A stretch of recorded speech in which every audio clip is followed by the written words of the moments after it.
नमस्कार दोस्तों, मैं निधि आपका अपने चैनल शुभ संस्कार पर स्वागत करती हूँ। आज की इस वीडियो में मैं आपको बताऊंगी बसंत पंचमी की पूजा विधि और बसंत पंचमी की व्रत कथा।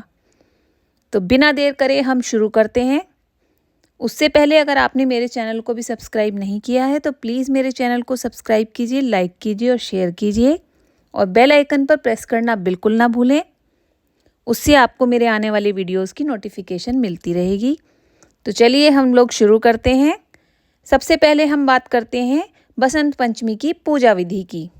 बसंत पंचमी के दिन सुबह ही प्रातः काल उठ के आप स्नान आदि से निवृत्त होकर स्वच्छ पीले या सफ़ेद रंग के वस्त्र पहने। इसके बाद माँ सरस्वती की पूजा का संकल्प लें। पूजा स्थान पर माँ सरस्वती की मूर्ति या तस्वीर रखें और पूजा प्रारंभ करें। सबसे पहले भगवान गणेश, जो प्रथम पूज्य हैं, की पूजा करें। उन्हें फूल, अक्षत, धूप, दीप और गंध अर्पित करें। माँ सरस्वती को गंगा जल से स्नान कराएं और उन्हें पीले वस्त्र पहनाएं। पीले फूल, अक्षत, सफ़ेद चंदन, पीली रोली, पीला गुलाल, धूप, दीप और गंध अर्पित करें। माँ सरस्वती को गेंदे के फूलों की माला पहनाएं। भोग में बेसन के लड्डू, बर्फी या पीले रंग की मिठाई अर्पित करें। यदि ये आपके पास नहीं है तो आप मालपुए, सफ़ेद बर्फी या खीर का भी भोग लगा सकते हैं। आप चाहें तो पीले चावल जो मीठे बनते हैं उनका भी भोग लगा सकते हैं। ना और मंत्रों का पाठ करें। सरस्वती कवच का पाठ करना भी इस दिन शुभ माना जाता है। शिक्षा, कला और संगीत में सफलता के लिए माँ सरस्वती के मंत्रों का जाप करें। पूजा के अंत में माँ सरस्वती का हवन करें और ओम श्री सरस्वती नमः स्वाहा मंत्र की एक माला का जाप करते हुए हवन करें। अंत में खड़े होकर माँ सरस्वती की आरती करें।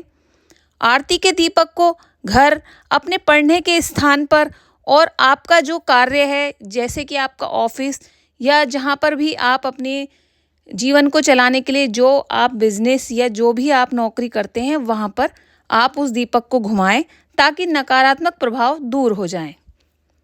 तो इस तरह से आप बसंत पंचमी पर माँ सरस्वती की पूजा कर सकते हैं। अब बात करते हैं बसंत पंचमी की व्रत कथा की। तो चलिए शुरू कर। सृष्टि के प्रारंभिक काल में भगवान विष्णु की आज्ञा से ब्रह्मा जी ने जीवों, खास तौर से मनुष्य योनि की रचना की। अपनी रचना से वे संतुष्ट नहीं थे। उन्हें लगता था कि कुछ कमी रह गई है, कुछ सुना सूना लगता था उन्हें लगता था कि बिल्कुल शांति है, बिल्कुल मौन छाया हुआ है। विष्णु जी से अनुमति लेकर ब्रह्मा जी ने अपने कमंडल से थोड़ा जल लेकर पृथ्वी पर छिड़क दिया। जल के कण कण बिखरते ही पृथ्वी से एक कंपन सा होने लगा। इसके बाद वृक्षों में सरसराहट होने लगी और वृक्षों के बीच से एक अद्भुत शक्ति उत्पन्न हुई। वह शक्ति एक चतुर्भुजी सुंदर स्त्री थी, जिसके एक हाथ में वीणा और दूसरे हाथ वर मुद्रा में था।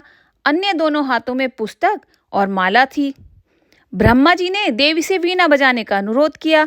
जैसे ही देवी ने वीणा का मधुर दान किया, संसार के समस्त जीव जंतुओं को वाणी प्राप्त हो गई।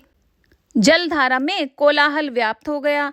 पवन चलने से सरसराहट होने लगी। तब ब्रह्मा ने उस देवी को वाणी की देवी सरस्वती कहा। सरस्वती को बागीश्वरी, भगवती, शारदा, वीणा वादिनी और वाग देवी सहित अनेक नामों से पूजा जाता है। ये विद्या और बुद्धि प्रदान करने वाली हैं। संगीत की उत्पत्ति के कारण ये संगीत की देवी भी हैं। बसंत पंचमी के दिन इनके जन्मोत्सव के रूप में ये दिन मनाया जाता है। पुराणों के अनुसार भगवान श्री कृष्ण ने सरस्वती जी को खुश होकर वरदान दिया था कि बसंत पंचमी के दिन तुम्हारी पूजा आराधना की जाएगी और भारत के कई हिस्सों में बसंत पंचमी के दिन विद्या की देवी सरस्वती की पूजा होने लगी, जो कि आज तक जारी है। इस प्रकार हमारी बसंत पंचमी की कथा पूर्ण हुई। धन्यवाद।